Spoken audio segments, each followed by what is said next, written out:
नमस्कार, म टङ्क पन्त। आदरणीय दर्शकवृन्द, कार्यक्रम विशेष समयमा हार्दिक स्वागत गर्न चाहन्छु।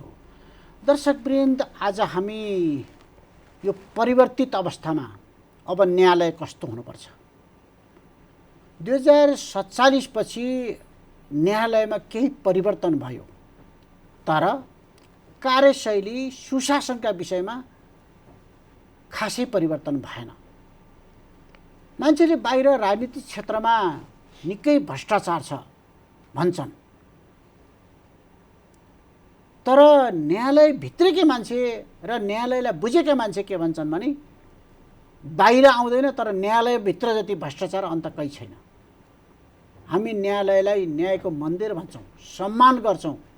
संविधानले दिएको अधिकार र संविधानले गरेको सम्मान अनुसार आम नागरिकले पनि त्यत्तिकै सम्मान गर्छन्। न्याय नपाए न्याय पाउनका लागि जाने ठाउँ त्यही हो, तर त्यहाँ बस्ने कतिपय मान्छेहरू, पदमा बस्ने मान्छेहरूको व्यवहार, लयरहरूको व्यवहारका कारण त्यो भ्रष्टाचारले जर्जर भएको छ।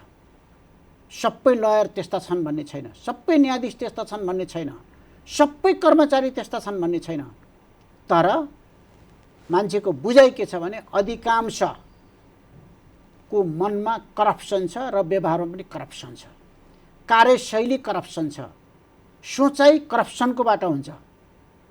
चिकित्सकहरूको फी तोकिन्छ, अपरेसन गर्ने बेला केही अपरेसन गर्न पाए अलि हात पर्छ भन्ने छ, त्यो पनि मेहनत गर्दाखेरि त्यसको केही आउने यति लाग्छ भनेर भनिन्छ। तर सामान्य मान्छेले न्याय पाउन पनि गाह्रो छ। किन? लयरहरूले जति लिए पनि हुन्छ फी। अलि वरिष्ठलाई त हामीले एउटा मुद्दा लिएर गयौँ भने हामीले उहाँलाई हायर गर्न पनि सक्दैनौँ। त्यो बारले त्यस मामलामा कहिल्यै सोचेको छैन, किनभने बारको अधिकांश त्यो क्षेत्रसँग मिलेमतो छ, न्यायालयसँग पनि मिलेमतो छ। न्यायालय पनि जुन पदमा जाने हुन्छन् त्यहीँबाट जाने हो, हामीले तिनलाई संरक्षण गर्नुपर्छ भन्ने त्यो सोचाइ छ। तर अहिलेको सरकार त्यो सबै परिस्थितिलाई बुझेर अब यसमा चेन्ज ल्याउनुपर्छ भनिरहेको छ, र चेन्ज ल्याउने गरी जनताले न्याय पाउने गरी र सुलभ मूल्यमा जसरी त्यो जतिले पनि हुने भन्ने छ नि, त्यसमा केही व्यवस्थित गर्ने योजना सरकारले बनाएको छ। त्यही योजना अन्तर्गत अहिले संवैधानिक परिषदले 6 जनाको नाम सिफारिस गर्यो प्रधान न्यायाधीशका लागि, र 6 जनाको नाम सिफारिस गरेपछि योग्य 6 जना छन् भन्यो, र 6 जना मध्ये सरकारलाई यही भनेर न्याय परिषदले भनेको थिएन। वरिष्ठताको आधारमा गर्नुपर्छ भने संविधानले पनि भनेको छैन। त्यही नभनेको कारणले ती मध्येबाट डाक्टर मनोज शर्माको नाम सिफारिस गर्यो। संसदीय सुनवाईले अनुमोदन गरेर उहाँले आफ्नो काम थाली पनि सक्नुभएको छ, र अब उहाँको जिम्मेवारी त्यो मैले अघि भूमिकामा निर्वाह गरेका भनेका कुराहरू, विगतमा जनताले उठाएका कुराहरूलाई उहाँले कतिको सम्बोधन गर्नुहुन्छ, उहाँले अब कस्ता योजना बनाउनुहुन्छ, किनकि उहाँको समय 6 वर्षको छ। 2047 पछि यति लामो समय प्रधान न्यायाधीशको पदमा रहने उहाँ नै हुनुहुन्छ। त्यसभन्दा अगाडि पञ्चायतकालमा नयन बहादुर खत्री, जसले 10 वर्ष प्रधान न्यायाधीशको पद सम्हाल्नु भएको थियो, र त्यस पछाडि सबैभन्दा बढी सम्हाल्ने न्यायाधीश मनोज शर्मा हुनुभएको छ। अब उहाँले कसरी त्यो न्यायालयलाई व्यवस्थित गर्नुहुन्छ? साँच्चै अहिलेको परिवर्तित अनुसार, जनताले अपेक्षा अनुसार त्यहाँ सुशासन कायम हुन्छ कि हुँदैन? हजारौँ मुद्दाहरू वर्षौँदेखि बाँकी छन्, ती चाँडो फर्सौट हुन्छन् हुन्न? राजनीतिक मुद्दा पराउने आजको आजै हुन्छ, तर जनताले न्याय पाउने मुद्दा 5-6 वर्ष 10 वर्ष मुद्दा दिएको छ, त्यो मान्छे मरिसक्यो तर त्यो फैसला गर्दैन। विगतमा 52 भाइको केसमा 4 वर्षपछि फैसला गर्यो। के त्यही हो न्याय? यस्ता ज्वलन्त विषयहरू धेरै छन्। अब डाक्टर मनोज शर्माको नेतृत्वमा त्यो न्यायालयले त्यो जनताको अपेक्षा अनुसार काम गर्छ कि गर्दैन भन्ने प्रश्न छ। आज यही विषयमा केन्द्रित भएर हामी कुराकानी गर्छौँ। त्यसका लागि हामीसँग अतिथि हुनुहुन्छ न्यायालयलाई नजिकबाट बुझ्नुभएका, यो संविधान बनाउनमा महत्त्वपूर्ण भूमिका खेल्नुभएका संविधानविद, नेपाल कानुन समाजका कार्यकारी निर्देशक कृष्णमान प्रधान हुनुहुन्छ। स्वागत छ यहाँलाई। धन्यवाद यहाँलाई। के छ हालचाल? ठिक छ। यहाँले जुन विषयमा विश्लेषण गर्नुभएको छ र अहिले देशमा यी कुराहरूले सबै नागरिकको ध्यान केन्द्रित गरेको अवस्था छ। त्यो ध्यान केन्द्रित त गरेको छ, त्यो अनुसार अहिले प्रधान न्यायाधीश भएर डाक्टर मनोज शर्मा जानुभएको छ। उहाँको समय पनि 6 वर्ष छ। उहाँले यो विषयहरूलाई सम्बोधन गर्न सक्नुहुन्छ? चुनौती के छन् उहाँका र अवसर त उहाँलाई योभन्दा ठुलो अवसर के भयो? जनताले दिने अवसर, राज्यले दिने अवसर दिए। वरियताको कुरा अलिअलि विवाद थियो। त्यो वरियताको पनि संविधानमा लेखेर वरियता 1 नम्बरमा हुनुपर्छ भनेर संविधानले लेख्या होइन। योग्य सबै छन् भनेर त सिफारिस गरे होला होइन। त्यसको पाटो एउटा बेग्लै, त्यो पनि च्याप्टर क्लोज भयो। अब उहाँका चुनौती अवसर। धन्यवाद यहाँलाई। सबभन्दा पहिला त अहिले देशले 47 सालपछिको युवा प्रधान न्यायाधीश प्राप्त गरेको छ र पञ्चायतको पालामा राजाले 30-35 वर्षको व्यक्तिहरूलाई पनि प्रधान न्यायाधीश बनाएको रेकर्ड थियो। तर 47 सालपछि त्यो रेकर्ड हामीले हेर्न पाएका थिएनौँ र यो पहिलो पटक यहाँले भन्नुभयो जस्तै गरिकन युवा व्यक्तित्व र लामो अवधि खाने व्यक्ति रूपमा उहाँ आउनुभएको छ। तर उहाँको अगाडि अहिले विद्यमान संविधानले दिएका काम कर्तव्यहरू र नागरिकको अपेक्षा र जुन उद्देश्यका साथ जेनजी मुभमेन्ट भयो त्यो उद्देश्यलाई पनि यसले सम्बोधन गर्नुपर्ने दायित्व बोकेको प्रधान न्यायाधीशको अगाडि धेरै अवसरहरू पनि छ, धेरै चुनौतीहरू पनि छ। म अवसरको रूपमा म किन हेर्न चाहन्छु भन्दा अहिले जसरी अहिले बालिनी सरकारले 47 सालपछि 82 सालसम्म लोकतन्त्र, प्रजातन्त्र जे नाममा हामीले बहुदलीय पक्षमा काम गऱ्यौँ, तर जनताहरूले सोचेअनुसार काम गर्न नसकेको हुनाले आज दलीय हिसाबमा मान्छेहरूको मन भन्दा पनि कामको हिसाबले अगाडि बढ्नुपर्ने सोचका साथ अहिले 2/3 सरकार संसद गठन भएको छ।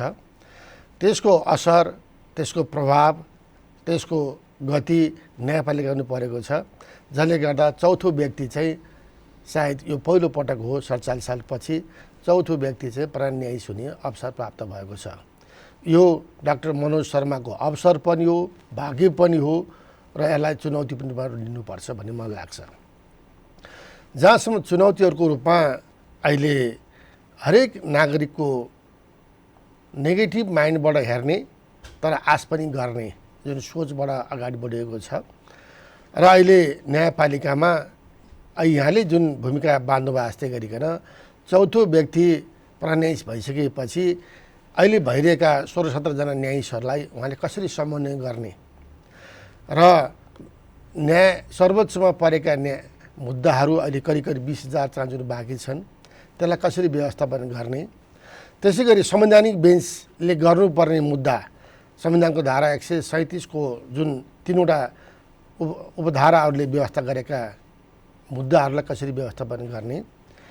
त्यसै गरिकन अहिले उच्च अदालत र जिल्ला अदालतमा न्यायाधीशको प्रधान न्यायाधीशको पद प्रधान न्यायाधीश, तर प्रधान न्यायाधीशको रूपमा नेतृत्व लिन नसकेका कारणले गर्दाखेरि अहिले जिल्ला र उच्चमा पनि धेरै व्यवस्थापनहरूमा समस्या आइरहेको अवस्था।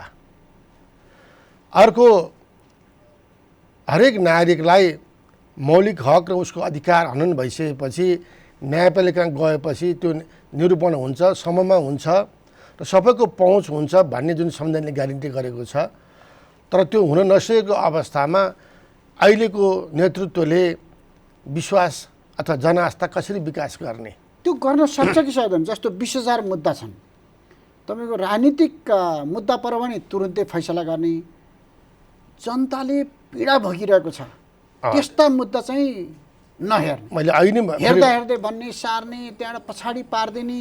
जस्तो अहिले उदाहरण मैले फेरि अहिले जोडेँ। मैले बालिन सरकार आइसकेपछि म आफैले भोगेको छु मालपोतमा र सिडिओ कार्यालयमा।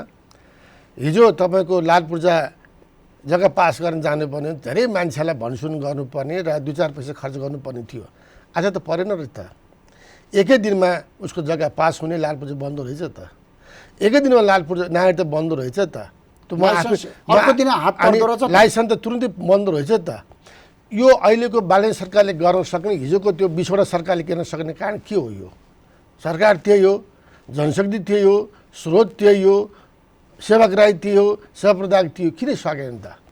त्यसैले म फेरि भन्छु, अहिलेको जुन न्यायपालिकाको नेतृत्व नयाँ आउनु भएको छ, उहाँले अहिले मैले भनेका विषयहरूलाई 20,000 मुद्दाहरू हिजो तपाईँकै भाषामा पनि केही मुद्दाहरू आजै दर्ता हुने, आजै फैसला हुने पनि हामीले सुन्यौँ। केही मुद्दाहरू अहिले 10 वर्षदेखि माथि भएका मुद्दाहरू अझै बाँकी छ भन्ने सुनिरहेको छौँ र 5 वर्षभन्दा माथि भएको मुद्दा अझै धेरै बाँकी छ भन्ने सुनिरहेको छ। खोज्दा खोज्दै मान्छे मरिसक्यो, न्याय पाउँदैन। यहाँ दुईटा छ। त्योभन्दा अन्याय के हुन्छ? एउटा त सर्वोच्च अदालतमा पेशी आउन त 6 महिना कुर्नुपर्छ, तर हेर्न मिल्ने र नमिल्ने कारणले गर्दा अर्को वर्ष जाँदो रहेछ। तर मिनिमम पनि 2 वर्ष नभइकन तपाईँको मुद्दाहरू चाहिँ केही न्याय हुँदो रहेछ। दोस्रो कुरो फेरि तपाईँको मुद्दा टुङ्गो लाउन 2 वर्ष लाग्ने, कारण गर्न फेरि अर्को मुद्दा गर्नुपर्ने, फैसला कारण गरेर फेरि अर्को मुद्दा गर्नुपर्छ, जसले गर्दाखेरि चाहिँ उसको उमेर, उसको जीवित छौनमा त्यो फैसला निर्णय भएर कारण भएर उसले हातमा केही न्याय पाउन चाहिँ धेरै कम मात्रामा देखिएको छ। यसको अर्थ अदालतमा लोकतन्त्र गणतन्त्र आएको छैन भन्दा पनि हुन्छ।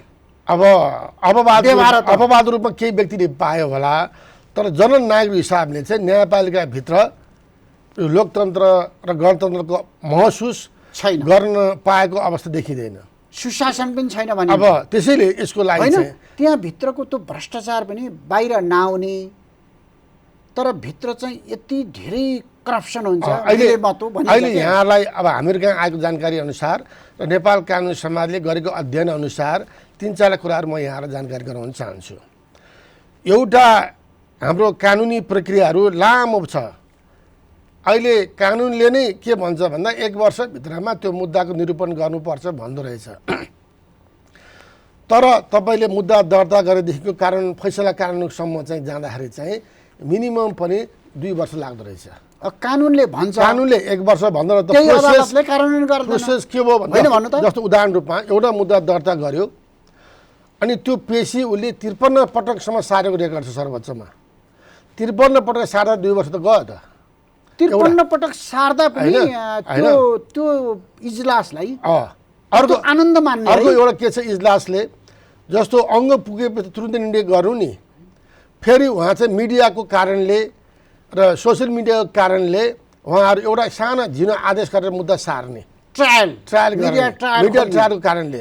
त्यसैले म के भन्छु भन्दा, न्यायपालिकाले यदि अनेस्टली काम गर्न सक्यो भने सरकार पनि ट्र्याकमा आउँछ, पार्लियामेन्ट पनि ट्र्याकमा आउँछ, मिडिया पनि ट्र्याकमा आउँछ, जसले गर्दा नागरिकले समयमा न्याय पाउँछ। अहिले मिडिया ट्रायलले गर्दाखेरि मलाई जहाँसम्म लाग्छ मोर देन 60% मुद्दाहरू चाहिँ समयमा निर्णय हुन सकेका छैन र सही रूपमा न्याय पाउन सकेका छैन। थुन्नु पर्नेलाई छोड्ने, छोड्नु पर्नेलाई थुन्ने अवस्था मिडियाले ल्याएको छ। किनकि मिडियाले त्यो दिन जुन दिन फैसला के अरे पेशी चढ्छ, आफ्नो फैसला बिहान लेखिदिया हुन्छ र न्यायाधीशको लागि त्यो प्रभाव पारेको हुनाले चाहिँ न्यायाधीशभन्दा मान्छे हो नि त, त्यसले गर्दा उसले चाहिँ त्यो दिन एउटा कुनै सानो आदेश गरेर पन्छाउने देखिरहेको छ। त्यस कारण यो अहिलेको नेतृत्वले के बुझ्नु पर्यो भन्दाखेरि चाहिँ सबभन्दा पहिला सर्वोच्च, उच्च र जिल्लाको न्यायाधीशको आत्मबल कसरी बढाउने। मैले देखेको थिएँ पहिला, मैले करिब 25-26 प्रधान न्यायाधीश नजिक भएर काम गर्ने मौका पाएँ। यदि प्रधान न्यायाधीश म न्यायपालिकामा के गर्छु भन्ने दृढ भयो भने 90% प्रब्लम सल्भ भयो। यदि उहाँले इग्नोर गर्नुभयो भने 90% प्रब्लम त्यही कारणले आउँदो रहेछ। उदाहरण रूपमा म के भन्छु भने, तपाईँको दार्चुलाको जिल्ला न्यायाधीशले मुद्दा हेर्न राम्रोसँग सकेन भने त्यो रिपोर्ट तुरुन्तै प्रयासलाई गर्यो भने उसले त प्रयासले भन्न सक्छ नि, उसले गरेको फैसला, उसले गरेको आदेश उसले प्रयासले हेर्ने मेकानिजम भयो भने त त्यो दाजुले न्यायाधीशलाई के मनमा आउँछ भन्दा मैले जे आदेश गर्छु, निर्णय गर्छु, प्रयासजीले हेर्नुहुन्छ र मलाई आवश्यक कारबाही पनि गर्नुहुन्छ, प्रमोसन गर्नुहुन्छ भन्ने पर्यो भने ऊ होसियार साथ काम गर्छ। अहिले त हामीले कतिसम्म सुन्यो भन्दा यो 8-10वटा प्रधान न्यायाधीशहरूले न्यायाधीशलाई पनि नभेट्ने, सुनाइ पनि नगरिदिने, अनि न्यायाधीशले के मनमा काम गर्ने। अनि अहिलेको यस्तो सोसियल मिडिया ट्रायलमा न्यायाधीशले त्यत्रो रिस्क लिएर काम गर्नुपर्ने, अनि प्रधान न्यायाधीश नेतृत्व छ ऊ व्यवस्था गरेर बस्दिने। अब अहिले अर्को एउटा सुनौटी के छ भन्दा एउटा निर्णय गर्छ जिल्ला न्यायाधीश, उच्च न्यायाधीशले उजुरी पर्छ न्याय परिषदमा, अनि त्यो न्यायाधीशलाई वर्षौँसम्म थन्काइदिन्छ उहाँहरूले। अनि न्यायाधीशको मनोबल कहाँबाट आउने? म अहिले देखिरहेको छु 300-400वटा मुद्दाहरू त अहिले त न्याय परिषदमा न्यायाधीशको विरुद्धमा छ, जब होल्ड भएर बसिरहेको छ। न्यायाधीशहरू अहिले वर्षौँदेखि हल्लिएर हिँडिरहेको छ, तुरुन्तै एक्सन हुनु पऱ्यो नि त। यदि त्यो न्यायाधीशले गलत गरे अब कारबाही गरेर जाइबाट निकाल्नु पऱ्यो, सजाय गर्नु पऱ्यो, आवश्यक कारबाही गर्नु पऱ्यो, होइन भने तुरुन्तै गर्नु। आवश्यकताका लागि ध्यानमा राखेर अहिलेको सरकारले प्रधान न्यायाधीशको सिफारिस गर्दा वरियता सरियता होइन, योग्यता क्षमताको आधारमा गर्नुपर्छ भनेर भन्यो र 4थो नम्बरको वरियतामा रहनुभएका मनोज शर्मालाई नियुक्ति गर्यो, सिफारिस गर्यो, नियुक्ति गरेर उहाँले काम थालिसक्नुभयो। यद्यपि त्यसमा विवाद रह्यो, वरियता यहाँले भन्नुभयो पहिलोपटक भयो, क्षमता नभएको भए त न्याय परिषदले सिफारिस पनि गर्ने थिएन नि। अब विगतमा त परम्परा भएको हुनाले अपेक्षा थियो होला, तर त्यो अपेक्षा भइसकेपछि अलिअलि त आक्रोश पनि भयो। वास्तवमा त्यहाँ पहिलो वरियतामा रहनुभएकी सपना प्रधान असक्षम होइन, सक्षम हो, बोल्ड हो हरेक हिसाबले, तर असक्षम पनि अरूलाई पनि त भनेको थिएन नि। तर त्यसमा अलि बढी विवाद भयो। त्यो विवाद हुनुमा त्यो विगतको परम्परालाई थाम्ने खालको हुन्छ, उहाँबाट यो परम्परा उहाँले त्यो तोड्न सक्नुहुन्न, त्यही भएर हामीले ब्रेक गर्न खोजेको भनेर अहिलेको सरकारले भन्यो, अथवा संवैधानिक परिषदको नेतृत्व गर्ने र त्यसका नजिकका सल्लाहकारहरूले त्यही नै भने। अब उहाँहरूले भने जस्तो ब्रेक गरेर जाने, अहिले जति त्यो भित्रको भ्रष्टाचार 20,000 मुद्दा समयमा फैसला गर्ने, जनताले साँच्चै न्याय पाउने वातावरण बनाउने, सुलभ मूल्यमा न्याय हुने वातावरण गर्ने। अब अहिले हजुरलाई यसमा त्यो चाहिँ उहाँले गर्न सक्नुहुन्छ। सबभन्दा पहिला त अहिलेको नेतृत्वले पनि करिब 7-8 वर्ष सर्वोच्च न्यायाधीश भएर काम गरिसक्नु भएको छ। उहाँले मेरो विचार जहाँसम्म लाग्छ हरेक पञ्चवर्षीय योजना छ न्यायपालिकाको, त्यो पञ्चवर्षीय योजना पनि उहाँले इन्भल्भ भएर पढेर अध्ययन गरेर त्यो अनुभव प्राप्त गर्नुभएको छ र उहाँले त्यो सुनाइ समितिमा पनि आफ्नो रणनीति पेश गर्नुभएको छ र त्यो जुन रणनीति हेर्दाखेरि पनि अहिले उहाँले 4-5 विषयमा फोकस गर्नुभएको छ। एउटा 47 सालपछि हरेक पटक न्यायाधीशको नियुक्तिमा कहिले पनि विवाद रहित हुन सकेन, चाहे त्यो जिल्ला न्यायाधीश होस्, चाहे उच्चको होस्, चाहे सर्वोच्चको होस्। र अहिले बारकै रिपोर्टमा पनि र सर्वोच्चले गठन गरेका समितिको रिपोर्टमा पनि अहिले प्रश्न के आएको छ भन्दा जिल्लाको न्यायाधीशको नियुक्तिमा धेरै समस्या आएको देखिँदैन, तर उच्चको न्यायाधीशको नियुक्तिमा धेरै समस्या आयो।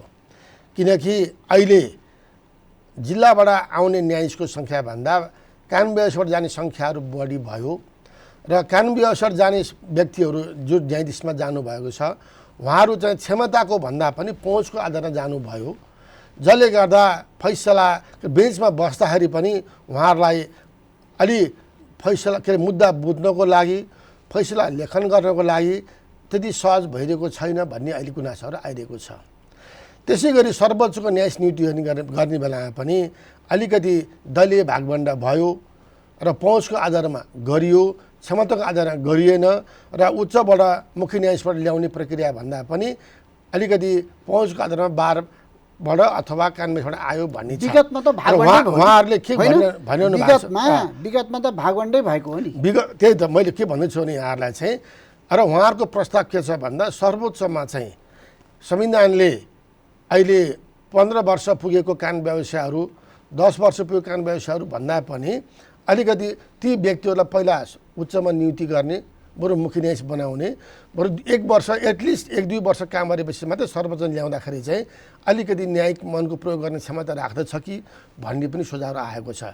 त्यही भएर अहिलेको नेतृत्व जो नयाँ नेतृत्व हुनुहुन्छ उहाँले यो न्याय परिषदको संरचनालाई परिवर्तन गर्नु पर्यो। अहिले न्याय परिषदको संरचना किन परिवर्तन गर्नुपर्ने छ भन्दा त्यसमा प्रधान न्यायाधीश, वरिष्ठ न्यायाधीश, कानुन मन्त्री र प्रधानमन्त्रीले तोकेको व्यक्ति र बाह्रै तोकेको व्यक्ति भनेर जुन 5 जना छ, अहिले 3 जना चाहिँ राजनीतिक व्यक्ति भएको कारणले बाह्रले तोकेको व्यक्ति, प्रधानमन्त्रीले तोकेको व्यक्ति र कानुन मन्त्री स्वयं राजनीतिक व्यक्ति भएको कारणले गर्दाखेरि चाहिँ प्रधान न्यायाधीशले चाहेको व्यक्तिलाई न्यायाधीश बनाउनु भन्दा पनि सहमतिमा निर्णय गर्नु पर्दाखेरि चाहिँ यी तपाईँहरूले भनेका भाषाहरू अगाडि आउन अवस्था आयो भन्ने पनि अर्को कुरा यो जति पनि यो न्यायालयभित्रको व्यथिति भ्रष्टाचार भन्ने आउँछ नि बाहिर, हामी न्यायालयलाई सम्मान गर्छौँ, संविधान त सम्मान गर्छौँ, तर व्यवहारमा सम्मान गर्ने, सबै जनताले सम्मान गर्ने वातावरण बनाउनु त त्यहाँ भित्रकाले हो नि।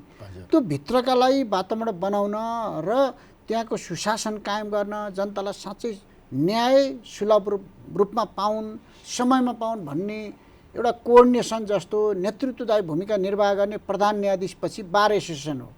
तर बार एसोसिएसन पार्टीको निर्देशनमा चल्ने संस्था बनो भन्ने आरोप छ। अलिकति म यहाँ यसमा राखौँ, यहाँहरूले भने जस्तै न्यायपालिकालाई सहज बनाउनु धेरै सिम्पल छ। न्यायाधीशलाई व्यवस्थापन गर्न, क्षमता बढाउनु र कारबाही गर्न न्याय परिषद छ। कर्मचारीहरूलाई व्यवस्थापन गर्न कार्यकारणलाई चाहिँ न्याय सेवा आयोग छ। त्यो दुईको अध्यक्ष प्रधान न्यायाधीश हुनुहुन्छ। त्यसैले म के भन्न चाहन्छु भन्दा अहिलेको नेतृत्वमा जुन डाक्टर मनोज शर्मा हुनुहुन्छ, उहाँले सबैभन्दा पहिला अहिले यो 2/3 सरकार भएको अवस्थामा यो संविधान संशोधन गरेर न्याय परिषदको संरचना पहिलो काम उहाँले संशोधन गर्नु पर्यो। जसले गर्दाखेरि प्रधान न्यायाधीशले चाहेको अवस्थामा कारबाही गर्न सक्ने न्याय परिषद चाहियो र प्रधान न्यायाधीशले चाहेको व्यक्तिलाई न्यायाधीश बनाउन सक्ने न्याय परिषद चाहियो। जहाँसम्म कुनै न्यायाधीशले भ्रष्टाचार गर्छ र अनुशासन ब्रेक गर्छ भने तुरुन्तै कारबाही गर्न सक्ने हैसियतको प्रधान न्यायाधीशले समिति गठन गर्न सक्ने अवस्था आउनु पर्यो। यसको लागि चाहिँ बारसँग पनि समन्वय गर्नु पर्यो। अहिले जुन यहाँ न्यायमा पहुँच र सबैको पहुँच भनेको दुईटा किसिमले हुन्छ। एउटा आर्थिक हिसाबले पनि पहुँच हुनु पर्यो। संविधानविद, संविधानको जानकार, कानुनविद हुनुहुन्छ। यो संविधान बनाउन तपाईँको विज्ञको हिसाबले महत्त्वपूर्ण भूमिका छ। मलाई थाहा छ, पार्लियामेन्टमा संविधान सभादेखि लाग्नु भएको छ। त्यो कानुनले दिएको, संविधानले दिएको एउटा पाटो छ। समन्वयको कुरा गर्नु नि, नेपाल बार एसोसिएसन सबभन्दा बढी त्यसको भूमिका हुन्थ्यो बाहिरबाट। तर सबभन्दा बढी बाधक बार एसोसिएसन भयो। किन बार एसोसिएसन भयो भन्दा त्यहाँ लयर हुनुहुन्छ, विज्ञ हुनुहुन्छ, तर त्यो पार्टीको निर्देशनमा मात्रै चल्ने संस्था बन्यो भन्ने जुन आरोप छ। अनि यस्तो छ, यहाँले भने जस्तै यो विगतको 5-6 वर्षमा जो बारबाट जानुभएको प्रधान न्यायाधीशहरू हुनुहुन्थ्यो, बारबाट न्यायाधीशमा गएर प्रधान न्यायाधीश हुनुभएको व्यक्तिहरू हुनुहुन्थ्यो, उहाँहरूको बारमा फेरि विवाद आयो। तपाईँले भनेको भाषामा न्यायपालिकाभित्र पनि बारको हाबी भयो है। र जति पनि फुल कोर्टले डिसिसन गर्ने विषयहरू बारलाई सोधिकन गरियो भन्ने पनि आवाज आयो, बारको हाबी भयो। त्यसैले म के भन्छु भन्दा प्रधान न्यायाधीशलाई विश्वास गर्न सिक्नुपर्छ र त्यो अवसर दिनुपर्छ। यदि प्रधान न्यायाधीश स्वयंले गल्ती गर्छ भने कारबाही गर्नुपर्छ। तर प्रधान न्यायाधीशलाई ठिक गर्ने नाममा जुन गोला प्रथा ल्याइयो नि, यो गोला प्रथाले ट्रान्सपेरेन्ट गर्छ भन्ने म विश्वास गर्दिनँ। म तपाईँलाई 2-4 एक्जाम्पल दिन्छु। गोला प्रथा किन अहिले बारको भन्नेमा गोला प्रथा किन ल्याइयो भन्दा प्रधान न्यायाधीशले चाहिँ आफू अनुकूल मुद्दाहरू आफूलाई राख्ने र अरूलाई अब त्यही अनुसारको मुद्दाहरू दिने गर्दाखेरि चाहिँ दुरुपयोग भयो भन्ने आवाजमा यो गोला प्रथा ल्याइयो। त्यो त हो, त्यही जस्तो मैले सुरुमा भने नि, यदि सिस्टममा चलेको भए, साँच्चै त्यहाँ सुशासन कायम भएको भए, सिस्टममा चल्ने भए त त्यो कसैसँग त अविश्वास गर्ने वातावरण हुँदैन थियो नि। त्यसैले विश्वास दिनुको लागि चाहिँ त्यही म के रिक्वेस्ट गर्छु भन्दा पहिलो काम त गोला प्रथा हटाउनु पर्यो। यो गोला प्रथा किन हटाउनु पर्यो भन्दाखेरि चाहिँ कोही पनि न्यायाधीश जिम्मेवार भएन, प्रधान न्यायाधीश पनि जिम्मेवारी भएन, न्यायाधीश पनि जिम्मेवारी भएन। र गोला प्रथाले गर्दाखेरि धेरै मुद्दाहरू चाहिँ हेर्न मिल्ने र नमिल्ने कारणले गर्दाखेरि चाहिँ एक त 6 महिना पछि आउने, त्यसपछि हेर्न नमिल्ने भन्ने त्यसले गर्दा 1 वर्ष 2 वर्ष उहाँहरूको लस भयो नि त। हेर्न नमिल्ने भन्ने जे गरे पनि हुने। जे गरे पनि हुने। त्यसैले अब फेरि मलाई अर्को तपाईँलाई म अनुरोध गर्न चाहन्छु, गोलापर्दा हुँदैमा करप्सन रोकिनु त होइन रहेछ नि त। गोलापर्दा भएपछि पनि फेरि न्यायाधीशहरूको विवेकहरू सदुपयोग भयो कि नभयो भनेर अनुसन्धान गर्नुपर्ने अवस्था आएको छ त अहिले पनि। त्यसैले गोलापर्दा नै करप्सनको जड, करप्सनको औषधि हो भन्न चाहिँ म पत्याउँदिनँ। त्यसैले म के भन्न चाहन्छु, अहिलेको प्रधान न्यायाधीशले नेपाल बारसँग सहमति गरेर पहिलो काम गोलापर्दा हटाउनु पर्यो, नम्बर 1।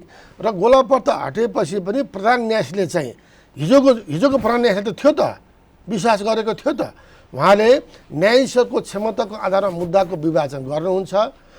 त्यो मुद्दा निरूपण सही टाइममा भएन भने उहाँलाई बोलाएर सोधिने चलन छ, उहाँको कारण बुझ्ने चलन छ र उहाँलाई सुधार गर्ने अवसर दिनिन्छ। यदि गएन भने फेरि आवश्यक कारबाहीतिर अगाडि बढाउनुहुन्छ। त्यो हैसियत चाहिँ प्रधान न्यायाधीशले राख्छ भन्ने मान्यतामा यो अगाडि बढाउनु पर्यो, नम्बर 1। नम्बर 2, न्याय परिषदको मिटिङ तत्काल बोलाएर भने के गर्नु पर्यो भन्दा जति पनि न्यायाधीशहरूको उजुरी परेर उहाँहरू होल्डमा हुनुहुन्छ उहाँलाई निरूपण गर्नु पर्यो। यदि कारबाही गर्नु पर्यो भने 7 दिनभित्र कारबाही गरेर देखाउनु पर्यो, होइन भने उहाँलाई हाजिर गर्न पठाउनु पर्यो नि त। तलमा खुवाउने, सुविधा दिने अनि जग्गामा राखिराख्ने त भएन नि यो त। न्याय परिषदको क्षमता भएन यो। दोस्रो कुरो के गर्नु पर्यो भन्दाखेरि चाहिँ जति पनि 20,000 भन्दा बढ्ता मुद्दाहरू सर्वोच्चमा छ, 1 लाखभन्दा बढ्ता मुद्दाहरू उच्च जिल्लामा छ नि त, त्यो मुद्दा फर्सआउट गर्ने एटलिस्ट 6 महिना 1 वर्षभित्र फर्सआउट गर्ने मेकानिजम ल्याउनु पर्यो। यदि कानुनी प्रक्रिया बाधक छ भने ऐन संशोधनमा लानु पर्यो र अहिलेको सरकारलाई, संसदलाई भनेर कानुन संशोधन गरेर एटलिस्ट 1 वर्षभित्र मुद्दा निरूपण हुनुपर्छ भन्ने मेकानिजम ल्याउ। जस्तो उदाहरण रूपमा पहिला म्याद तामेरको समस्या थियो, अहिले त तपाईँको म्याद तामेर गर्न त मोबाइल छ, अनलाइन छ, सुविधाहरू छ त अहिले। प्रविधिको सुविधा छ त अहिले। प्रविधिको सुविधा पनि छ। तपाईँले भने जस्तो एसईको रिजल्ट 4 महिना 5 महिना लाग्ने 1 महिनामा आयो। मालपोतमा गयो भने तपाईँ उसै दिन काम हुन्छ। लाइसेन्स आजको भोलि आउँछ। सरकारले सक्ने, नेपाली नसक्ने सरकारले जसरी काम फास्ट ट्र्याकमा जनताको सेवा सुविधा हुने गरी काम गर्दैछ नि, त्यो काम त त्यो सरकार निकायभित्रकै होइन, अदालत पनि हो। त्यो अदालतले किन गर्न नसक्ने? अदालतमा गणतन्त्र आउनु नपर्ने, अदालतमा लोकतन्त्र आउनु नपर्ने? अदालतको बारेमा बोल्यो भने मानहानि हुने, भएको कुरो बोल्यो भने मानहानि हुने, अनि न्यायाधीश भएपछि जे गरे पनि हुन्छ भन्ने जनतामा छ नि। त्यो खालको त्यो आशंका, प्रश्न जनतामा जुन छ, त्यो मेटाएर साँच्चै अब अदालत पनि जनताको पक्षमा आयो। न्याय साँच्चै निरूपण, कुनै विवाद रहित न्याय निरूपण हुन्छ, कसैको इन्ट्रेस्टमा हुँदैन, मिडिया ट्रायल हुँदैन भन्ने गरी जान पर्ने अवस्था त अहिले त अवसर छ नि। म यसो हजुर दुईवटा कुरा जोड दिन्छु मैले। जनताको विषयमा लगायत अहिले दुईवटा विषय चाहिँ धेरै ठुलो चुनौतीमा आएको छ। जो उदाहरण रूपमा नेपाल सरकारले बाटोको, खानेपानीको, विद्युतको जति पनि योजनाहरू अहिले सञ्चालन ल्याउनुहुन्छ, हामी कहाँ यस्तो एउटा नेगेटिभ यस्तो पर्यो कि ठेक्का पाउनेले कार्यक्रम गर्ने, नपाउने मुद्दा हाल्ने हो। त्यही त जब सरकारले काम गर्न खोज्छ नि, सम्झौता हुन्छ, मुद्दा परिहाल्छ। उसले यस्तो सेटिङ मिलाउँछ, त्यो जुन दिन मुद्दा पर्छ, जसले गर्दा अदालतले के गरिदिनु पर्यो भन्दा त्यो मुद्दा 20 वर्ष पाल्नु भएन, 10 वर्ष पाल्नु भएन, 5 वर्ष। यसैमा तपाईँले भन्नुभयो नि, सम्झौता सरकारले गर्छ, आयोजना पारित हुन्छ, आयोजना पारित भएपछि उसको पक्षको मान्छेले पाएन भने मुद्दा हाल्छ र उताबाट सेटिङ गरेर अदालतले रोकिदिन्छ। अहिले सुकुम्बासीका सन्दर्भमा पनि तपाईँको 15 दिनको सूचना किन दिएन भन्दाखेरि 15 दिनको सूचना दियो भने अदालतले रोक्छ। यो अदालतले रोक्छ भन्ने सरकारलाई थाहा छ, हुने गरेको व्यवहारमा त्यही छ, जसले गर्दा यो शल्यक्रिया नगरिकन हुन्न भनेर सेटिङ भत्काउनका लागि शल्यक्रिया गरौँ र त्यो जसरी गयो नि, त्यसमा केही साँच्चै सुकुम्बासी पनि पीडामा पऱ्यो, त्यो तिनलाई व्यवस्थापन गर्नुपर्छ। एउटा पाटो छ, तर हुकुमबासी त 95% रहेछन् नि। ठिक छ, हजुरले भनेको त्यस्तै काम गर्नका लागि अदालतले त रोक्नु भएन नि। दुईवटा कुरा तपाईँलाई राख्न चाहन्छु। जसरी डाक्टरले ल्याबको रिपोर्टको आधारमा मेडिसिन दिन्छ नि, त्यसमा कसैको भनसुन लाग्दैन। त्यसै गरी जुडिसियरीले पनि ल्याबको विकास गर्नु पर्यो। तथ्य ल्याबको रूपमा तथ्य आइसकेपछि त्यसमा कानुनको कारणले गर्दा लिङ्गरिङ गरिदिनु भएन। नो कम्प्रोमाइज होइन, तथ्य आइसकेपछि तथ्य आउनु त धेरै मेकानिजम विकास भइसक्यो त अहिले होइन। धेरै मेकानिजम आइसकेपछि त त्यो ल्याब हो र ल्याबको रिपोर्ट आइसकेपछि न्यायाधीशले रिपोर्ट के अरे नोटिफिकेसन गरिसक्यो तत्काल। जस्तो उदाहरण रूपमा यदि विकास निर्माण कार्यक्रम फास्ट जाने हो भने सबैभन्दा पहिला अहिलेको प्रधान न्यायाधीशले के एउटा योजना ल्याउनु पर्यो भन्दा जति पनि सरकारी योजनाहरू छ त्यसको मुद्दा निरूपण म 3 महिनाभित्र गर्छु भनेर फास्ट ट्र्याकको बेन्च गठन गरिदिनु पर्यो। अहिले सरकारी मुद्दा त्यो जुन आयोजना छन् नि त्यो धेरै मुद्दा बाँकी छन्, त्यहाँ धेरै मुद्दा बाँकी छ। त्यस कारण म के भन्छु भने जस्तो उदाहरण रूपमा अहिले हाइवे पिच गर्ने भनेर बढाउने भनेर एउटा सरकारले एउटा आयोजना ल्याउँछ, गठन हुन्छ र त्यसमा सरकारले 3टा काम गर्नुपर्ने हुन्छ। एउटा बस्ती भए हटाउनु पर्ने हुन्छ, एउटा रुख भए कटाएर लगाउनु पर्ने हुन्छ, अर्को कुनै त्यहाँ लोकल डिस्प्युट भए समाधान गर्नुपर्ने हुन्छ। त्यो काम त सरकारको जिम्मेवारी हो नि त। तर मुद्दा त्यो ठेक्का नपाउने व्यक्तिले मुद्दा हालिदिन्छ अनि स्टे अर्डर अन्तरिम आदेश दिएर त्यो मुद्दा चाहिँ त्यो विकास चाहिँ होल्ड भएर बसिरहेको छ। काम नगर यो काम केही पनि सबै नगर भनेर आदेश दिन्छ। अहिले के भइरहेछ भन्दाखेरि चाहिँ जस्तो मेलम्ची खानेपानी भन्नुहोस् न तपाईँ 48 सालबाट सुरु भएको मेलम्ची त्यो मेरो विचारमा कति अरबबाट सुरु भएको प्रोजेक्ट अहिले 100 भन्दा बढी टाइम चाहिँ महँगो भइसक्यो। किनकि त्यो म्याट थप्दै गरेपछि महँगो त हुन्छ। अहिले तपाईँको त्यो बेला 2 अरब भनेको यदि हो भने अहिले त 20 अरब पुगिसक्यो, 30 अरब पुगिसक्यो। त्यो माग त जनतालाई पर्यो नि, राज्यले खर्च पर्यो नि। त्यसैले म के भन्छु भन्दा सरकारी सम्बन्धी जति पनि परियोजना भएको काम हेर्ने बेन्च छुट्टै गठन गरिदिनुहोस् र 3 महिनामा सक्ने एउटा प्लान बनाउनुहोस्। नम्बर 2 अहिले अर्को विषय के छ भन्दाखेरि चाहिँ जति पनि मुद्दाहरू ठेक्कापट्टिका मुद्दाहरू ठुलो मुद्दाहरू तन्काउनु पर्ने छ भने संवैधानिक बेन्चमा लैजाने कानुन बाज्यो भनेर जो संविधानको धारा 137(3) मा के छ भन्दाखेरि प्रधान न्यायाधीशलाई लागेमा कानुनसँग बाज्योको लागेमा संवैधानिक बेन्चमा पठाउने। संवैधानिक बेन्चमा पठाउने भनेको त्यो मुद्दा चाहिँ लिङ्गरिङ गर्ने भन्ने हो अनि पक्षलाई फाइदा दिने। त्यसैले के भन्छु भने यो संवैधानिक बेन्चलाई पनि या त संवैधानिक बेन्च खारेज गर्ने व्यवस्था संविधान संशोधन लैजानु पर्यो या त संवैधानिक बेन्चमा प्रभावकारी बनाउनुको लागि चाहिँ हरेक दिन त्यो संवैधानिक बेन्च बसेर अहिले कति मुद्दा 300, 400, 500 कति मुद्दा छ त्यो मुद्दा चाहिँ चाँडै निरूपण गरेर एउटा जनआस्था बढाउनु पर्यो भन्ने मलाई लाग्छ। त्यो काम गर्न अहिलेको प्रणालीले सक्छ। किनभने जुन इन्भाइरोमेन्टमा उहाँ आउनु भएको छ जसरी बालिनले चाहिँ सरकारमा गएर एउटा राम्रो इम्प्रेसन के छ भन्दाखेरि चाहिँ उहाँ बोल्ने होइन काम गर्ने हो। म काम गरेर देखाउँछु भन्ने हिसाबले उहाँले बिस्तारै काम गरेर देखाएर आउनु भएको छ। त्यही हिसाबमा अहिले डाक्टर मनोज शर्माको नि एउटा इम्प्रेसन के छ भन्दा उहाँ बोल्नुहुन्न है, धेरै मिटिङमा पनि बोल्नुहुन्न र बाहिर पनि बोल्नुहुन्न, उहाँ काम गर्नुहुन्छ भन्ने इम्प्रेसन छ नि त। त्यो इम्प्रेसन चाहिँ बाट जनआस्था बढाउन म अनुरोध गर्दछु। त्यसको लागि संवैधानिक बेन्चको या खारेज गर्नुहोस् या नियमित बेन्च बसेर निरूपण गर्नुहोस्। अर्को सरकारसँग भएका सम्झौताका मुद्दाहरू पनि 3 महिना या 6 महिना सक्ने योजना बनाउनुहोस्। तेस्रो समय यो न्याय परिषदको बैठक हप्तैपछि राख्नुहोस् न तपाईँले, किन महिनापछि राख्नु पर्यो? हप्तैपछि राखेर चाहिँ न्यायाधीशहरूको नियुक्ति गरिहाल्नु पर्ने। यदि न्यायाधीशको उप उजुरी छ भने सेटल गर्नुपर्ने। यदि सेवा प्रवाह गर्न कुनै चुनौती छ भने निर्णय गर्नुपर्छ तत्काल गरिदिनु भयो भने सायद मलाई अहिलेको माहौलमा अहिले उहाँले 100 सायद उहाँले अब सुनाइ समिति बोलेर आउनु भएको छ म 4 महिनापछि मेरो प्रगति विवरणमा सार्वजनिक गर्छु भन्नुभएको छ। सायद त्यो सार्वजनिक गर्न पनि यसले मद्दत गर्छ भन्ने मलाई लाग्छ। जस्तो उहाँले जति भन्नुभएको छ नि योजना तपाईँले बडा राम्रो कुरा गर्नुभयो। बालेन सरकारले बोल्ने भन्दा काम गरेर देखाउने, आफ्ना होइन योग्यलाई पदमा लैजाने, वरिपरि चाकडी गर्ने र होइन सक्षम मान्छेलाई लैजाने हरेक ठाउँमा त्यो योजना बनाएको देखिएको छ। र नबोलेर काम गरेर देखाउने जुन योजना छ त्यसमा मनोज शर्मा पनि अदालतभित्र जुन आउनु भएको छ प्रधान न्यायाधीश भएर बोल्ने भन्दा गरेर देखाउने। न्यायाधीश त बोल्ने होइन नि, तर त्यो नबोलेर गर्नका लागि न्यायाधीशहरूले पनि त्यत्तिकै सपोर्ट गर्नुपर्छ। प्रधान न्यायाधीश त प्रशासनिक नेतृत्वदेखि लिएर सारा गर्ने हो, सबैको भूमिका त न्यायाधीशको पनि हुन्छ नि। तर त्यो न्यायालयभित्रको न्यायाधीशहरूभित्र रहेको ग्रुपिजम छ नि त्यो ग्रुपिजमले उहाँलाई कतिको सहयोग गर्छ। अब अप्ठ्यारो पार्छ। यो 47 सालभन्दा पछि अहिलेसम्म न्यायपालिका ग्रुप नभएको कुनै पनि रेकर्ड छैन।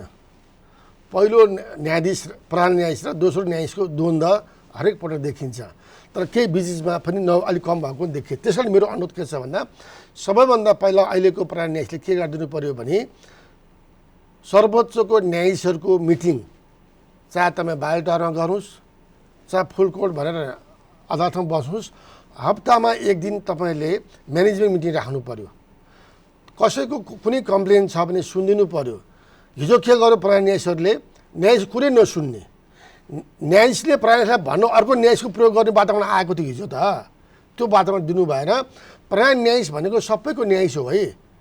अहिले सपना मल्ल प्रधानजीको पनि प्रधान न्यायाधीश हो उहाँले त्यो मेरो प्रतिद्वन्दी भनेर रिस गर्नु भएन नि त्यो त। त्यस कारण सपना प्रधान मल्ल लगायत भनेर रिस गर्न पनि भएन। त्यसको व्यवहार यो बिचमा उहाँले त्यो सिफारिस देखियो नि, त्यो पनि नगरे हो भन्ने मान्छेको बुझाइ छ। उहाँ जस्तो व्यक्तित्व प्रधान न्यायाधीश भनेको दुईटा नेता हो, एउटा म्यानेजमेन्टको नेता हो, एउटा मुद्दाको नेता हो। त्यस कारणले म्यानेजमेन्ट तर्फ उहाँले के गर्नु पऱ्यो भने सर्वोच्चमा भएको सबै न्यायाधीशलाई कन्भिनियन्स हाल दिनु पऱ्यो। हरेक दिन उहाँसँग वार्ता गर्नु पऱ्यो। वार्ता त निकासको हो नि त, छलफल गरिदिनु पऱ्यो। त्यस गरी हरेक दिन चाहिँ सबै न्यायाधीशसँग छलफल गरेर उहाँले जुन मैले फेरि भने मैले गोलापाट त हटाउनु पऱ्यो र सम्भव छ हरेक दिन छलफल गर्ने, सम्भव छैन हरेक हप्ता छलफल गरेर चाहिँ विवाद निरूपण गर्नु पऱ्यो र जति पनि चुनौतीहरू छ त्यो समाधान गर्नु पऱ्यो एउटा। दोस्रो, न्यायाधीशहरू नियुक्ति गर्दाखेरि त न्यायाधीशसँग सल्लाह गरिदिनु पर्दैन, गोजीको लिस्ट झिकिदिनु पऱ्यो नि त। अनि हिजोको न्याय प्रधान न्यायाधीश गरेर विवाद आयो त। त्यसैले सर्वोच्च भनेको त प्रधान न्यायाधीश मात्र होइन नि त, सबै न्यायाधीशहरूको समूह। त्यसैले जसरी पार्लियामेन्टमा सबै मन्त्रीहरू आफ्नो मन्त्रालयको सुप्रिम हुन्छ, त्यसै सर्वोच्चमा पनि सबै न्यायाधीशहरू समान हो, समान रूपमा सक्षम हुन्छ। त्यसैले फेरि न्यायाधीशको हकमा चाहिँ सबै प्रधान न्यायाधीश छुट्टै हुँदैन। फेरि न्यायाधीशको हकमा 20जना न्यायाधीश अल आर इक्वेल, तर प्रधानमन्त्री कारण फरक हुन्छ। प्रधान न्यायाधीश माथि हुन्छ, न्यायाधीश प्रधानमन्त्री माथि हुन्छ, मन्त्रीहरू तल हुन्छन्। तर प्रशासनको हकमा चाहिँ प्रधान न्यायाधीश माथि अरू न्यायाधीश तल हुन्छ। त्यस कारणले न्यायाधीशहरूलाई चाहिँ कन्भिनियन्स लिनु पर्यो र प्रधान न्यायाधीशले के गर्नु पर्यो भन्दा 77 जिल्लाको 18 उच्च अदालतको रेगुलर रिपोर्टिङ मेकानिजम बनाउनु पर्यो। मेरो न्यायाधीशहरूले कसरी काम गरिरहेछ, मेरो कर्मचारीले कसरी काम गरिरहेछ रिपोर्टिङ मेकानिजम गर्नु पर्यो। यदि सेवा प्रवाहमा कसैले विरोध वाग्दान गरेको छ भने तत्काल कारबाही गरेर देखाउनु पर्यो, जसले गर्दा मैले पनि भने सरकारले गरेको जस्तै न्यायपालिकामा महसुस होस् न, मनोज शर्मा प्रधान न्यायाधीश भएपछि त चेन्ज आएछ त भनी इम्प्रेसन त दिनु पर्यो। सरकार आएपछि बालनको नेतृत्वमा सरकार आएपछि चेन्ज हुँदैछ भन्ने परेको छ नि, त्यस्तै चेन्जको अनुभूति जस्तो अहिलेको प्रधान न्यायाधीशले गर्न सकिने 6 वर्ष पदावधि भएको हुनाले बारले पनि र मिडियाले पनि सहयोग गर्छ जस्तो मलाई लाग्छ। अब अहिले जुन न्याय महँगो हो भन्ने विषयमा जुन कुरा आइरहेको छ, त्यो न्याय महँगो हुनुमा अदालतको मात्रै भूमिका होइन, त्यसमा बारको पनि भूमिका चाहिन्छ। जसरी डक्टरको फिस तोकिएको छ नि, त्यसै गरी न्यायाधीशको फिस तोक्ने वातावरण अहिलेको प्रधान न्यायाधीशले गर्नु पर्यो। बारसँग मिटिङ बसेर, बार काउन्सिलसँग मिटिङ बसेर न्यायाधीशहरूको मिनिमम र म्याक्सिमम कति हो फिस, होइन कोहीसँग 1 लाख लिने, कोहीसँग 10,000 लिनु भएन नि त्यो त फेरि। अनि अब उहाँहरूले बारले भन्नुहुन्छ यो त हाम्रो एक्सपोर्ट फी हो, त्यो त दिने र लिनेको बिचको सहमति हो भन्नुहुन्छ, तर त्यसको मार त न्यायपालिकामा पऱ्यो नि। उहाँहरूले 1 लाख फिस लिइदिने अनि अर्को पछि आउँछ फेरि उहाँ कोर्ट फी चाहिँ मिना गरिदिनु पऱ्यो भन्न हुन्छ। क्लाइन्ट पनि त्यस्तै छ फेरि। अब वकिललाई चाहिँ 1 लाख फिस तिर्न तयार, कोर्ट फी चाहिँ मिना गरिदिनु पऱ्यो भन्न आइराख्नु भएको छ उहाँहरू। त्यसैले के गर्नु पऱ्यो भने अहिलेको प्रधान न्यायाधीशले चाहिँ बार र बेन्चसँग बसेर छलफल गरेर अलिकति न्यायको पहुँच बढाउने हो भने सिस्टम मात्रै बढाएर भएन, त्यसको कस्टलाई पनि इफेक्टिभ बनाउनु पर्यो। यो फीका सन्दर्भमा, त्यसपछि न्यायपालिकाभित्रको सुधारका सन्दर्भमा वकिलहरूको छाता सङ्गठन हो नि बार एसोसिएसन, त्यो बार एसोसिएसन अहिलेसम्म त्यो भूमिकामा जान किन सकेन? बढी राजनीतिकरण भएर कि पार्टीको निर्देशन मानेर? अब मैले फेरि यहाँ के भन्छु, अहिले हामी 20,000 जति कानुन व्यवसायहरू हुन्छ, त्यसमा 16,000 चान्जन बढी एक्टिभ हुनुहुन्छ होला। हार्डी काठमाडौँमा अहिले 5-7 कानुन व्यवसाय हुनुहुन्छ, तर अहिले मैले भने जस्तै महँगो फी लिने कानुन व्यवसायहरू 100-150 पनि हुनुहुन्न, फेरि धेरै कम हुनुहुन्छ। त्यसैले के भन्यो, अधिकांश कानुन व्यवसायहरूलाई मध्यनजर राखेर होइन र अर्को के हो भने वरिष्ठ अधिवक्ताहरूलाई सहजीकरण गर्ने, चाहे त्यो मुद्दामा होस् चाहे प्रोसेसमा हो भन्ने पनि अहिले बार काउन्सिलले सिस्टमहरू बसालेको छ। त त्यसको लागि चाहिँ नयाँ आउने कानुन व्यवसायहरूलाई कसरी सहजीकरण गर्ने भन्ने विषयमा बेन्चले पनि त्यसलाई प्रमोट गर्नुपर्ने हुन्छ। र पहिला हामीले सुनिन्थ्यो सिनियर एडभोकेट आयो भने चाहिँ निसा दिने, झजी गरिदिने, अनि एउटा आदेश गरिदिने। नयाँ कानुन व्यवसाय आयो भनेदेखि चाहिँ गाली गरेर पठाउने, हप्काउने, निरुत्साहित गर्ने भनेर बेन्चले पनि अलिकति अलि सही रूपमा काम गर्न सक्ने भन्ने आवाज पनि सुनेको थियो। हामीले कार्यक्रम गऱ्यौँ बाहिर आउने र त्यही बेन्चमा बसेर न्यायाधीशहरूले बेन्च एसिस्टेन्टहरूलाई पनि प्रमोट नगर्ने, हेरेस गर्ने भन्ने पनि सुनियो। त्यसैले यो सबै म्यानेजमेन्ट कुराहरू चाहिँ अहिलेको नेतृत्वले बुझ्नु पर्यो, जसले गर्दाखेरि चाहिँ न्याय सेवामा प्रभाव पर्छ र जसले गर्दा न्याय पाउने मान्छेले सही रूपमा पाउँछ भन्ने लाग्छ मलाई। त्यसको लागि चाहिँ पहिलो काम चाहिँ फेरि मैले भने कानुन व्यवसायलाई कसरी म्यानेज गर्ने, कर्मचारीलाई कसरी म्यानेज गर्ने, न्यायाधीशलाई कसरी म्यानेज गर्ने र अहिले हामी कहाँ परेको मुद्दाहरूको सङ्ख्यालाई न्यूनीकरण गर्ने टेक्नोलोजी ल्याउनु पर्यो, प्रविधि ल्याउनु पर्यो, जसले गर्दाखेरि चाहिँ मसँग 20,000 मुद्दा छ भनेर बसिराख्ने होइन कि त्यसलाई घटाउनुको लागि कसरी प्रमोट गर्ने भन्ने विषयमा चाहिँ ध्यान दिनुपर्छ भन्ने त्यस्तो त्यो भित्रको सुशासनको पाटो छ नि। अस्ति हामीले जिएनजी विद्रोहका बेलामा सिंहदरबारमा को बस्छ, यहाँ के गर्छ भन्ने इगो भएर आगो लाग्यो। संसदमा यी सांसदहरू सबै यस्ता भए भनेर आगो लाग्यो। अदालतमा समयमा न्याय नपाउने, मुद्दा थुप्रिने, न्यायाधीशहरूले जनताको भावना अनुसार समयमा नगरिदिने भन्ने त्यो आवाज त्यहाँ जेएनजी विद्रोह पनि सुनियो र हामी त्यहाँ लाइभ गरिरहँदाखेरि पनि के सुनियो भने फल्ना न्यायाधीशलाई फेला पारे यहाँ के गर्थ्यौँ भनेर पनि हामीले त्यहाँ सुन्यौँ। आक्रोश एक खालको त्यहाँ बनेको देखियो। त्यही मुनि रहेको अभिलेख जुन छ उसमा त्यहाँ त त्यस्तो करप्सन भन्ने थिएन। तिनीहरूले त्यो सँगै जोडिएको कारणमा हामीले त यसको इतिहास बचाउनु पर्छ भनेर अनुरोध गर्दाखेरि त्यो बच्यो। तर त्यो अदालत त्यत्रो सिङ्गो समूह त्यो अदालत बचाउनका लागि त्यो कुनै कोही देखा परेनन्, किनभने तिनीलाई पनि डर थियो। डर किन थियो भने हिजो गल्ती गरेको थियो कति भन्ने छ। यस्ता गल्ती कमी कमजोरी हटाएर न्यायालयलाई साँच्चै सुन्दर मन्दिर, न्यायको मन्दिर बनाउन र सबैले असाध्य विश्वसनीय बनाउनका लागि फेरि मैले अहिले भने फेरि पनि एउटा न्याय परिषदको भूमिका, प्रधान न्यायाधीशको नेतृत्व सँगै कानुन व्यवसायीहरूको पनि महत्त्वपूर्ण भूमिका हुन्छ। त्यो छाता सङ्गठन, बार एसोसिएसन, त्यसको भूमिका के हुनुपर्छ? अलिकति मैले यहाँ राखेँ। त्यसको भूमिका भनेको चाहिँ पहिलो काम चाहिँ मैले अहिले पनि निवेदन गरेँ, समयमै न्याय गर्ने र फेरि न्याय गर्ने भनेर कानुन अनुसार मात्रै गर्ने, न्यायिक मनको प्रयोग गर्ने भन्छ हामीले के। न्यायिक मनको प्रयोग गर्ने पनि त्यो क्षमता विकास हुनु पर्यो। त्यस कारण पहिलो काम चाहिँ के हुनु पर्यो भन्दा मुद्दा दर्ता निवेदन जसले लिएर आउँछ त्यो मुद्दा तत्काल दर्ता गर्ने र त्यसलाई प्रोसेसमा तत्काल बढाउने र त्यो दर्ता भएदेखि फैसला नभएसम्म चाहिँ प्रोसेसमा ऊ आफै हेर्न पाउने मेकानिजम ल्याउनु पर्यो। नम्बर 1, मेरो मुद्दा दर्ता भयो, अब मेरो पेसी कहिले हुन्छ भनेर उसले आफै हेर्न पाओस्। दोस्रो कुरा चाहिँ के गर्नु, बारसम्मले प्रधान न्यायाधीशले सल्लाह सहमति गरेर के गर्नु पर्यो भन्दा 3 पटकभन्दा मुद्दा हटाउनै नपाउने, कुनै पनि कसम हटाउन नपाउने एउटा। त्यस कारणले त्यो हटाउन पाएपछि त अनि मुद्दा अलिक चाँडै हुनु पऱ्यो नि। तेस्रो, एउटै मुद्दालाई समय तोक्नु पर्यो।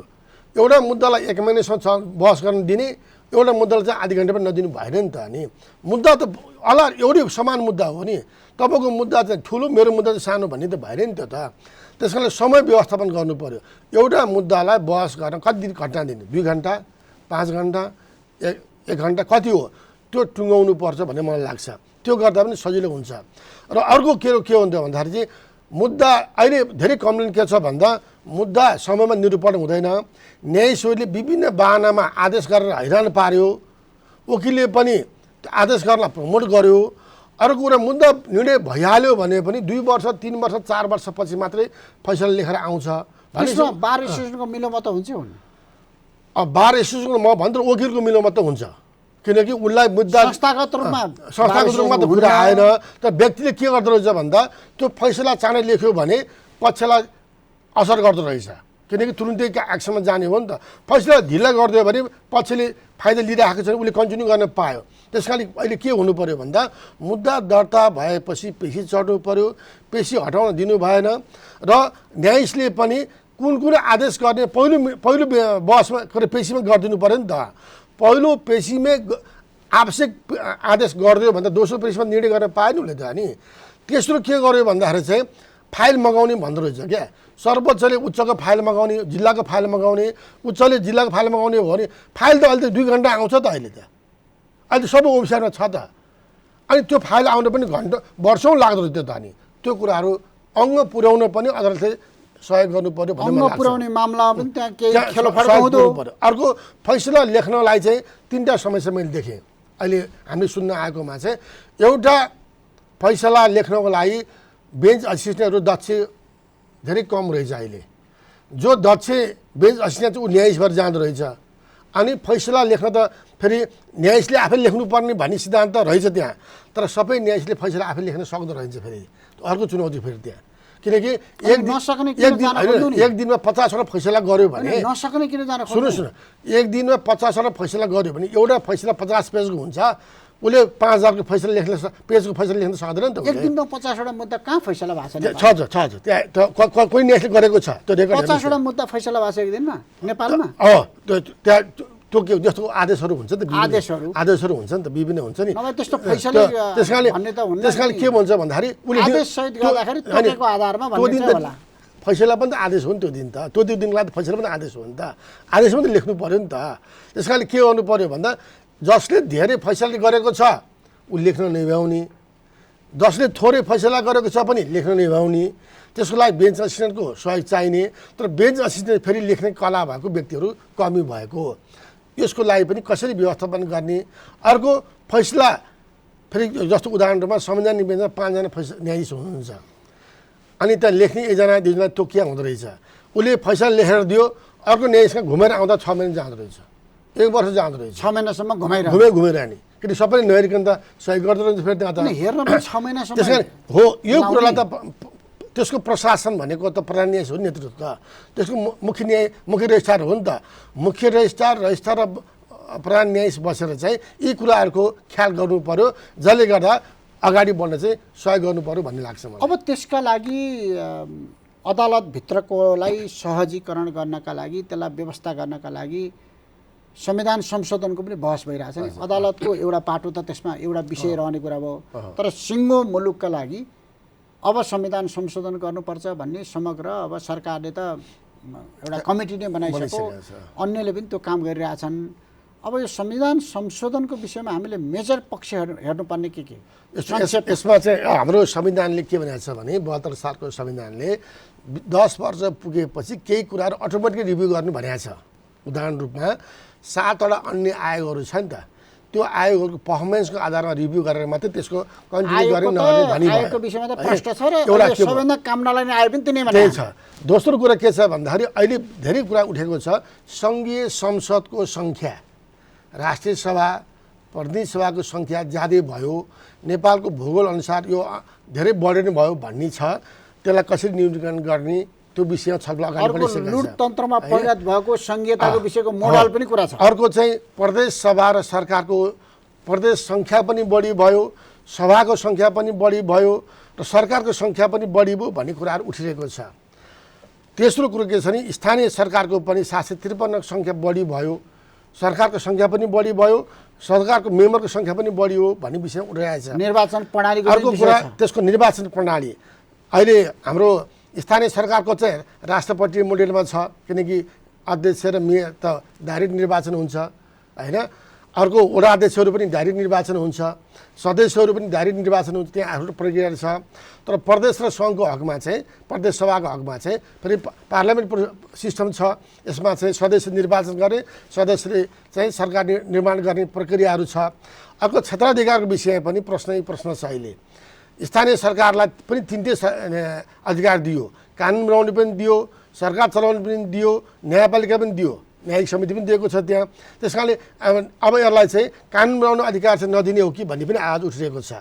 त्यसैले प्रदेश सभाको चाहिँ यो प्रदेश सभा चाहिँदैन भन्ने एउटा ग्रुप छ राख्ने हो भने न्यूनतम राख्नु पर्यो भन्ने अर्को ग्रुप छ। मोडालिटी चेन्ज गर्नुपर्छ भन्ने त सबैको छ। अर्को छ न्यायपालिका हकमा चाहिँ सरकार र सभा चाहिँ अहिले संहितामा गयो, न्यायपालिका चाहिँ यो चाहिँ संहिता भएन, यो होइन केन्द्रीकृत भयो भन्ने हिसाब पनि आज उठिएको छ। उदाहरण रूपमा चाहिँ प्रदेश सभा र सरकारको उच्च अदालतमा कुनै समन्वय छैन, संविधानले चिन्दैन। उच्च अदालत र प्रदेश सरकार सभाको त्यहाँ चिन्जान छैन संविधानमा, होइन। जिल्ला अदालत र यो प्रदेशसँग चिन्जान छैन, अहिले त्यसलाई कसरी निरूपण गर्ने भन्ने छ। त्यस कारणले यी विषयहरूलाई हामी संविधान संशोधन गर्ने हो भने यसलाई कसरी एड्रेस गर्ने। अरू कुरा अब कार्यकारी राष्ट्रपति अथवा प्रधानमन्त्रीको विषयमा पनि प्रश्न उठेको छ, किनकि अहिलेको सरकारले पनि कुरा उठाएको छ कार्यकारी राष्ट्रपति या प्रधानमन्त्री हुने हो भने त्यसको फाइदा बेफाइदा के हो र अहिलेको पार्लियामेन्ट मोडलले त्यसको फाइदा बेफाइदा के हो छलफल बहस गर्नु पर्यो भन्ने धेरै विषयमा आइरहेको छ। तेस्रो कुरा त के छ भन्दाखेरि चाहिँ बजेटको विषयमा अब अहिले हाम्रो के छ, स्थानीय सरकारले पनि सङ्घको बजेट हेर्ने, प्रदेश सभा सरकारले पनि सङ्घको बजेट हेर्ने। अब अहिले जेठको 15 गते जुन हिसाबमा अहिले बजेट बनाउनु पर्ने छ, त्यो बजेट चाहिँ कसरी बनाउनु पर्ने भन्ने विषयमा प्री छलफलहरू चाहिँ खालि साङ्केतिक मात्रै गरिएको छ। त्यसैले सबै क्षेत्रमा हामीले सबै सुप्रिम चाहिँ नागरिक भन्ने, चुनावमा पनि बजेटमा पनि सेवामा पनि, तर नागरिकहरू रुवावासी गरेर हिँडेको चाहिँ सरकार टुलटुली हेर्ने जुन अवस्था आएको छ, यो विषयमा चाहिँ संविधानले संशोधन गर्नु पर्यो भन्ने लाग्छ मलाई। अब हामी यो समग्र सबैको न्यायालय, संविधान संशोधन र न्यायालयको सुधारका लागि हामीले बहस गऱ्यौँ। एउटा संविधान विज्ञ भएको हुनाले यहाँले केही सुझावसहित राख्नुभयो र अहिले आउनुभएको नयाँ प्रधान न्यायाधीशले जुन काम थाल्नु भएको छ, उहाँ चाहिँ सशक्त र परिवर्तित परिस्थिति अनुसार जनभावना बुझेर साँच्चै न्याय पाउने त्यो मन्दिर बन्नुहोस्, उहाँले बनाउन सक्नुहोस् भन्ने जुन खालको यहाँले सुझाव पनि राख्नुभयो। अब अन्तिममा केही थप्नै पर्ने? म पहिलो कुरो के भन्छु भन्दा हामी कहाँ पदमा गइसकेपछि फेरि अर्को पदको लोभ गर्ने परम्परा देखियो। अहिलेको प्रधान न्यायाधीशले 6 वर्ष प्रधान न्यायाधीश भइसकेपछि कुनै लोभ गर्नुहुन्न। त्यसको लागि 2-3 काम उहाँले गरिदिनु पर्यो। नम्बर 1, अब म प्रधान न्यायाधीश रिटायर भएपछि म नागरिक मात्र हुन्छु, कुनै पद पनि खान्न भन्ने मानसिकतामा काम गर्नु पर्यो, नम्बर 1। नम्बर 2, अब मलाई अहिले राज्यले ठुलो मौका दिएको छ, त्यो मौकामा सदुपयोग गरेर न्यायपालिकाभित्र सिस्टम चेन्ज गर्छु र हरेक नागरिकले समयमै न्याय पाउँछ र वास्तविक न्याय पाउँछ भन्ने म अनुभूति म दिलाउँछु। त्यसको लागि म कहीँ पनि कम्प्रोमाइज गर्दिनँ, सरकारसँग पनि कम्प्रोमाइज गर्दिनँ, सदनसँग पनि कम्प्रोमाइज गर्दिनँ, म आफ्नो टिमसँग पनि म कम्प्रोमाइज गर्दिनँ भन्ने व्यवहार देखाउनु पर्यो। फेरि म भन्छु मुखले भन्ने होइन, कामले देखाउनु पर्यो। त्यसको लागि चाहिँ उहाँले विश्वासको साथ अन्य न्यायाधीशहरू र कर्मचारीहरू र बारसँग उहाँले कन्भिनियन्ट बिल्डअप गर्नु पर्यो, जसले गर्दा जनआस्थाप्रति चाहिँ उहाँले विश्वास दिलाउनु पर्यो। अर्थात् पछि पनि मैले केही काम गर्नुपर्छ, फेरि के पद पाउनुपर्छ भन्ने लोभ भयो भने त कसैलाई कन्भिन्स गर्नु पर्यो। कन्भिन्स गर्ने भए स्वतन्त्रता नहुन सक्छ, कसैलाई अप्ठ्यारो पर्न सक्ने हुन्छ। त्यसो भएर म प्रधान न्यायाधीश हुन्जेल कतै पछि लोभ गर्दिनँ भनेर काम गर्ने भने नेतृत्व विकास हुन्छ। एउटा मैले भने उहाँको भाग्य यस्तो राम्रो रहेछ, उहाँ शुद्ध कानुन व्यवसायी। कानुन व्यवसाय हुँदा मलाई जहाँसम्म लाग्छ उहाँले यो कुनै पनि कल्पना उहाँको भिजनमा थिएन। कानुन व्यवसाय एउटा उहाँले अस्थायी उच्च न्यायाधीश हुनुभयो, त्यो पनि म भाग्यले पाएँ भन्छु मैले, होइन। उच्चको न्यायाधीश भएपछि उहाँले सर्वोच्च न्यायाधीश भाग्यले पाएँ उहाँले। फेरि फेरि उहाँले यो अर्को ठुलो भाग्य पायो प्रधान न्यायाधीश हुने।